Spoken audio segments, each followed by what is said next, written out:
Достар, қазақша календар жасап үйренгілерің келсе, менің видеомды соңына дейін қарауды ұсынамын. Менің каналыма тіркеліп, лайк басып, комментарий қалдыруды ұмытпаңыздар. Және менің видеомды соңына дейін қараған көрермендеріме шаблонды тегін беретін боламын. Ең бірінші Googleға кіріп, қазақша календар 2022 деп жазып, календардың сеткасын көшіріп аламыз. Өзімізге ұнағанын көшіріп аламыз. Мен ақ түсті календарды таңдап алдым. Бұл сеткамыз бізде галереяға сақталады. Енді бізге әдемі фон таңдау керек. Фон таңдау үшін біз Pinterest деген программаға кіреміз. Ол жерде әртүрлі көптеген әдемі фондар бар. Сол программаны Play Market'тен көшіріп алсаңыздар болады. Ішіндегі өзіңізге ұнаған фонды таңдап аласыз. Поискқа новогодний фон деп жазсаңыз, сізге әртүрлі фондарды шығарып береді. Мен бұл жолы да ақшыл түсті фонды таңдап отырмын. Себебі календардың сеткасын қойған кезде сандары анық, әдемі көрінсін деп ақшыл түсті фонды таңдадым. Pixar программасына жұмыс істеу үшін Googleға кіріп, A4 размердегі ақ фонды көшіріп аламыз. Көбінесе календарды A4 размерде шығаратын болғандықтан, соны Googleға кіріп көшіріп аламыз. A4 размерді көшіріп алдық. Енді Pixar программасына кіреміз. Pixar'ты да Play Market'тен көшіріп алсаңыздар болады. Pixar программасына кіріп, плюс батырмасын басамыз және бағана ақ фонды таңдаймыз. Енді төменгі жақта добавить фото батырмасын басып, бағана Pinterest'тен көшіріп алған фонды осы A4 фонның үстіне қойып, шетіндегі стрелкадан тартып отырып, размерге туралап қоямыз. Размерін туралап қойып алғаннан кейін, тағы да добавить фото батырмасын басып, календарны сеткамызды добавить етеміз.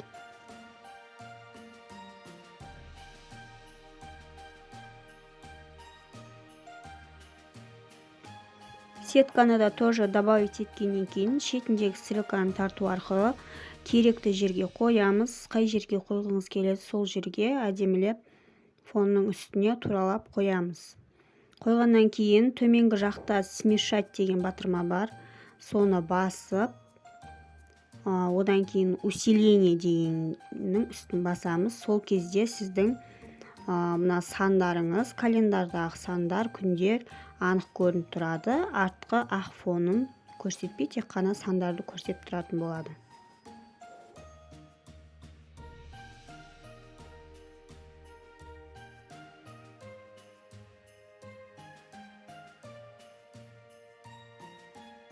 Міне календарный сеткамызды қойдық. Енді біз төменгі жақтағы стикері деген батырманы басып, биылғы жылы бас жылының стикерін көшіріп аламыз. Поискқа тигренок деп жазамыз.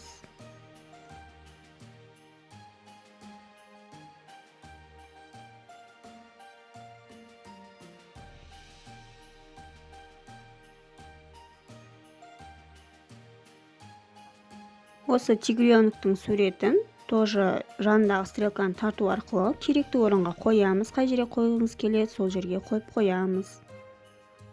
Бізде стикерді көптеген элементтер бар. Өзіңізге ұнаған басқа да елканың суретін қойғыңыз келсе, елканың, басқа да стикерлерді қоюға болады.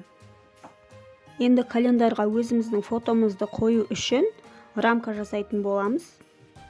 Рамка жасамас бұрын осыны сохранить етіп аламыз бірінші. Сохранить етіп, галереяға сақтап аламыз. Одан кейін қайтадан галереяға кіріп, жаңағы сақталған фотомызды қайтадан Pixar'ға добавить етеміз. Галереяға кіріп көреміз, фотомыз сақталды ма, сақталған жоқ па.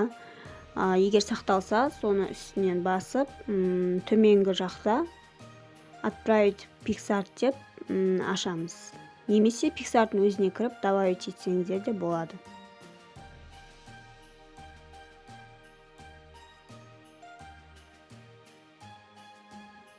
Енді Pixar'ға добавить еткеннен кейін төменгі жақта инструменты деген батырма тұрады. Соны басамыз. Одан кейін выбрать деген кнопканы басамыз. Одан кейін төменгі жақта овальный, прямоугольный дегендер шығады. пішіндердің түрлері. Соны өзіңізге ұнағанды таңдайсыз. Мен овалды таңдадым. Үстінен басасыз керекті пішіннің. Одан кейін қолыңызды сол қай жерге қоясыз рамканы, сол жерге апарып төмен қарай тартсаңыз, сол жерде керекті рамка пайда болады. Бірақ қай жерге қоятыңызды әдемілеп қоймасаңыз, басқа орынға жылжып кетуі мүмкін. Егер дұрыс емес жасалынып қалса, назад батырмасын басамыз. Одан кейін қайтадан жасап көреміз. Міне қайтадан мен жасап көріп жатырмын. Керекті пішінді таңдаймыз. Инструменты, выбрать и овальный таңдайсыз ба, төртбұрышын таңдайсыз ба, соны басасыз. Қолыңыздың көмегімен фонның үстіне қойып төмен қарай жылжытамыз. Сол кезде міне пайда болды. Жоғары жақта вырезать деген батырманы басып кесіп аламыз. Енді бізге мына суретіміздің жаны әдемі көрініп тұру үшін бір әдемі рамка көшіріп аламыз. Оны тоже стикерға кіріп керекті рамканы таңдаймыз. Мен алтын түстес дөңгелекше рамканы таңдадым. Соны фонның үстіне бана керекті жерге қоятын боламын. Рамка круглая деп поисқа жазып іздеймін. Сол кезде тезірек шығатын болады. Ал егер только рамка деп жазсақ, ол кезде сізге барлық пішіндегі рамкаларды шығарып беруі мүмкін. Енді рамкамызды керекті орынға апарып, үлкейтіп, размерін туралаймыз. Енді осы рамканың үстіне сурет қою үшін төменгі жақта рисовать деген батырманы басамыз. Одан кейін добавить фото деген батырманы басып, керекті суретімізді добавить етеміз, яғни таңдап аламыз.